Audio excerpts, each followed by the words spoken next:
DW Africa Link. In Kenya, at least 11 protesters were killed and more than 500 arrested during nationwide anti-government demonstrations on July 7, 2025. This was as police responded with tear gas, water cannons, and live ammunition. The protests, led primarily by young people, were sparked by anger over corruption, rising living costs, and growing frustration with police brutality. The violent crackdown has drawn sharp criticism, with many accusing the authorities of using excessive force to silence dissent. The UN says it is deeply troubled by Kenya protest killings. We will examine how events unfolded as Kenyans marked Saba Saba and what the future holds. That's what's coming up. I am Eddie Micah Jr., and you are welcome to Africa Link, the podcast connecting you to the stories that matter. Africa Link, every weekday here on DW. Saba Saba is Swahili for 7-7, which marks July 7th, 1990, when Kenyans first rose up against President Moi's one-party rule, demanding multi-party democracy. The movement led to the 1992 elections and became a lasting symbol of resistance. The day has become an annual symbol of civic resistance and the struggle for democratic rights in Kenya. Young activists are demanding better governance, an end to corruption, and justice for victims of police brutality under a government led by William Ruto, who once was an ally of President Moi. So it is sad that on July 7th this year, people lost their lives due to police brutality. Let's get more from Michael Nato, a political analyst, and Diana Wanyonyi, a DW correspondent in Mombasa, Kenya. Hello and welcome to the Africa Link podcast. Michael, first, give us an idea of how significant the Saba Saba is for Kenyans. Okay, Saba Saba is a very significant day for Kenyans because it marks the start of the clamor for pluralism and multipartyism. This is a date where people had organized to meet together so as to reject the amendments that were done in 1982 that established Kenya as a de jure one-party state. So there was that clamor, and people are coming together, led by Kenneth Matiba, led by Charles Rubia, led by Raila Amolo Odinga, Gitobwi Manyara, John Nyanyona, amongst other players. After 1 year in December 1991, Moi in a Kano Delegates Conference announced that now they had repealed the Section 2A of the Constitution that had established Kenya as a one-party state and re-established multipartyism. So it's a very important day for Kenyans. And so every year, Kenyans mark July 7th, Saba Saba. And that has been going on for a long time, as was this year, 2025. And then what happened? The first Saba Saba was to fight for multipartyism. But now it's as if it's about fighting for good governance. Except for this year, when things have a little bit changed, now people are rejecting the government and such like things. So the significance keeps on changing. It became now a push for good governance and other things, or push for development. But for this year now, it has a little bit changed further because there were disgruntled youths, mostly drawn from certain regions, who are disaffected, maybe by the performance of the government and such like things, who now see it as a struggle to remove the government. That's why it's turning violent. Okay, but just to be clear, you understand why young people have an issue with the government, right? Are their concerns not valid? They are complaining against police brutality. They are complaining against corruption. And they feel that the government is not serving their interest as they were voted into power.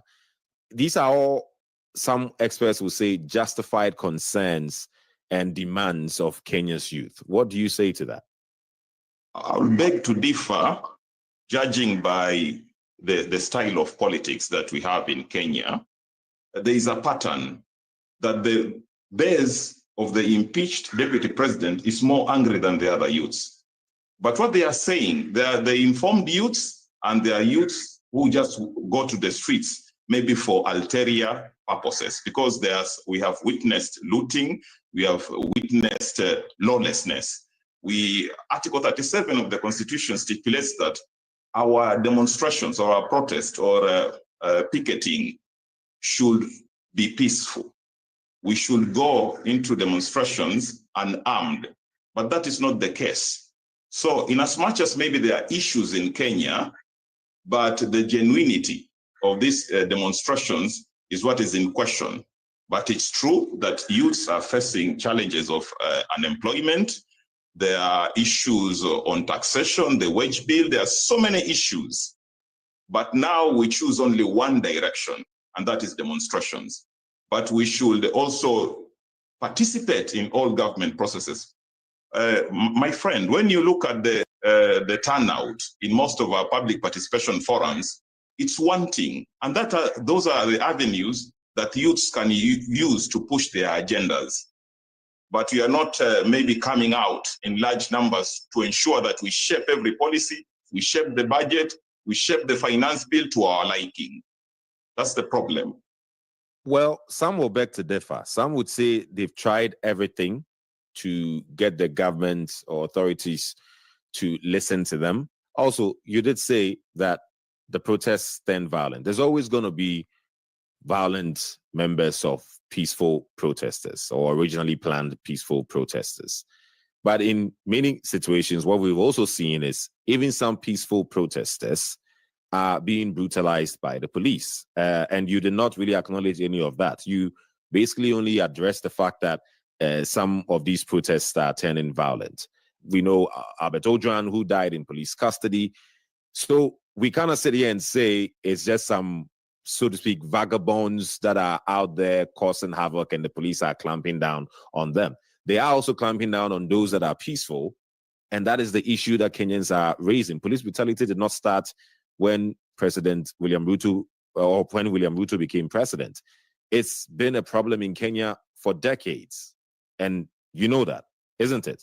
Yes, I agree with you on the issue of police brutality.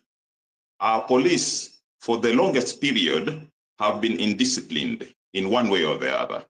That's why I'm saying when we know that we have such a kind of police service, then if you provoke them now, you know what the results could be. If you say you provoke them, what is provoking the police? Like I said, there's been enough evidence overflowing about peaceful protesters being clamped down by police. There was no provocation in such situations, and they still brutalized peaceful protesters. So my point is, it's not just a case of some people being, rowdy and the police clamping down on them. They are also clamping down on peaceful protesters. And this is what Kenyans want to stand up against, just like happened in 1990, whatever the issue was.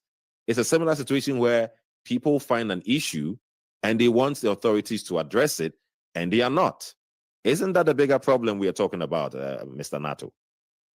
It's a problem because I myself have participated in so many protests.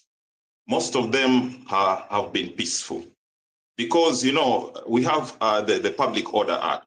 It's a law that governs how we are supposed to approach issues of security. So now you inform the police so that they can provide security. You clearly state your route, the route that you shall take, and also the venue that your demonstrations will culminate in. So that is the procedure. But you must agree with me sometimes as Kenyans, maybe we don't follow procedure. But our police also need reforms. This is a colonial police that was wired in their head that you deal brutally with Mwananchi. And they are overwhelmed, my friend, because the international ratio between citizens and police should be 1:400. In Kenya, it's 1 to 1,000. So we have very few police officers out there. Like in my place of stay in Changamwe, there are only 59 police in a whole sub-county with over 200,000 people. So in such a scenario, in as much as police are supposed to use proportionate force, but in such a scenario, then the instruments of or the machinery of violence could be misused. So it's up to us to be very clear. We start with police reforms and ensure that also government maybe employs more officers, because the scenes that we are seeing on the streets are a few policemen. When they are somewhat cornered, now they misuse the firearm. No one should be able to tell Kenyans how they can exercise their right to protest or demonstrate. If Kenyans want to peacefully demonstrate, they have the legal right to do so. It is not about people in authority saying, okay, don't do it this time or not. Now, look, I can understand that it can be challenging when a few people break away from peaceful protesting and, cause damage to properties and all of that. And that can be a concern. But the reason I'm not focusing much on that, although that's an issue, is because we have all seen peaceful protesters being clamped down upon, and you agree to it yourself, because years and years and years of protesting lead to many lives being lost. Just on July 7th, 2025, we're talking about at least 11 people killed, 500 more arrested. This cannot be the norm, and the excuse that we give cannot be because some rowdy ones go and cause havoc and the police have to clamp down on them. We have people in authority in Kenya that are literally telling police to shoot to kill if anyone tries to attack them. That is not the language that you want to use when protesters overwhelmingly want to go out to peacefully protest what they feel is injustice in their country, corruption, and police brutality. So let me go to our correspondent, Diana Wanyonyi. Diana, you've been listening a lot to what Mr. Nato has been saying. You also covered events on the ground on July 7th, 2025. That was just yesterday, Monday. Describe the scene for us. What did you see in Mombasa and different parts of Kenya? In Mombasa, we experienced a heavy presence of police in major parts of in major roads in Mombasa, including the State House Road. And there are also a lot of policemen who are wearing ordinary clothes. And this meant that there was no demonstration, because on Friday, the activists went to the police headquarters to request them. They gave them letter to request them that we want to celebrate the anniversary on Monday, but they were denied. They were not given permission to go on the street. And yesterday also they tried to go to the courts to present the letter to go to court so that that issue can be lifted, so that they can go on the street. But there was no any response. So yesterday, it was calm, yes, but there was a lot of tension. The shops were closed. Business was not even was not running in Mombasa. The public vans known as matatus and tricycle known as tuk-tuks were also not coming inside the town. And most of the business, including the supermarkets, the malls, were closed down. And I also went to the Kongoya market. That is the largest open-air market in East Africa. There were less traders. There were no people there. Even the buyers were not even there. Some of the food, including the vegetables, they were not there in the market, because most of these vegetables, they depend them from upcountry using the Nairobi-Mombasa highway to Mombasa. But the road was blocked, so there were no food in Mombasa Lake. It was less. That was Mombasa, but in other parts of Kenya, it was a different story, wasn't it? Was there a sense of general peaceful protesting? How did things just turn out? There was an intention of having peaceful demonstration. Kenyans are always peaceful until you trigger them. But unfortunately, according to us journalists, what we received from the police is that, for example, in Mombasa, they were denied, activists and youth were denied license to do the picketing because they had a rumor that during the demonstration, there'll be gangs who will infiltrate that, in which we did not believe that statement from the police. But unfortunately, in Nairobi, while some youth were trying to protest, a group of gangs came out. Most of them had red ribbon on their arms and their left hands to indicate that it's a one group. So they were attacking people. In fact, they were walking side by side with the police. So they were attacking people. So as much as Kenyans were planning to have a peaceful demonstration, of course, there were these goons. I don't know if they were paid, they are not paid, but if they can walk hand in hand with the police, behind the police, then that's a different story. To what extent the police and these goons, as you call them, contribute to the violence that erupted? Because as you say, protesters largely wanted to go out to peacefully protest, but somehow because of the actions of some goons and police, it turned violent. Is that what you're saying? I just need that to be clear. Yeah, it turned violent in Nairobi. These goons, they started beating the youth who came out to start protesting. They were attacked by these goons and the police. They were chased away from the city. Yes. Okay. Mr. Natu, this is an issue we've been talking about for a long time now. Issue of police brutality, issue of some people come out peacefully protesting, and there are several reports of some police just not doing their job right, and some goons, as Diana is saying, also interfering. Of course, that to top up with is the fact that there are also some people that just break away from peaceful protesting to loot and all of that, and that can also happen. But the point is, we've been discussing this for a while now. We've been talking about this for years. What is the solution, right, to end police brutality? Because that has been a major headache for Kenyans.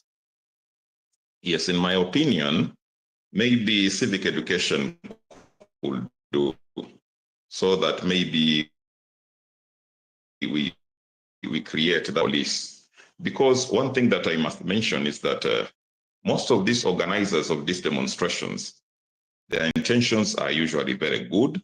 They are usually respected people. They are in the civil society, very respected people in our Kenyan society. But some take advantage, the politicians take advantage. Now they create that scenario of people pro and against government. And that's where now mayhem breaks loose.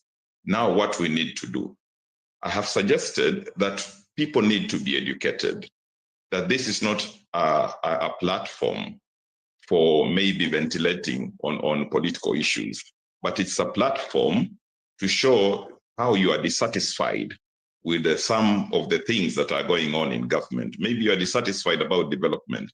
Maybe you are dissatisfied to what extent maybe you are being involved in matters development. But we have turned our protest into a battlefield against supporters of so-and-so versus the other person. But if our people are educated and they are, that spirit of patriotism is provoked in them, they love their country, they see a brighter future, then most of these things we shall leave them and do protest in the right manner. And to our police, that this is not the colonial era. We are in a new era. We are an independent state. These are your brothers and sisters. Don't kill somebody because of the orders of your seniors, because that is what happened. There's a time that I participated in protests in 2020, it was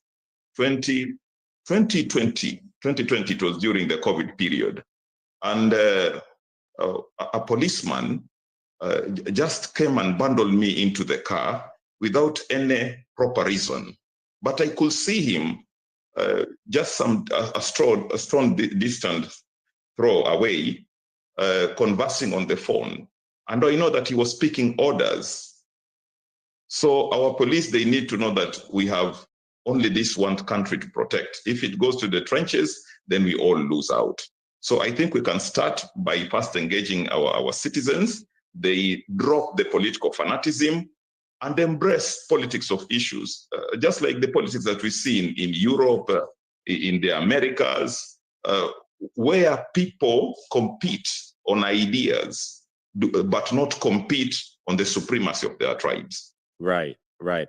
I mean, look, Kenya is currently in the news, or has been in the news for a long time, for the wrong reasons, especially when it comes to demonstrations and the ensuing police brutality that comes out of it. And as you very well articulated, 1990 was for different reasons, but ultimately it was to address concerns and sort of basically put the country on track to democracy, to stronger democracy. Some are saying that the democratic gains that Kenya made since 1990 are under threat, especially under President William Ruto. What's your take on that?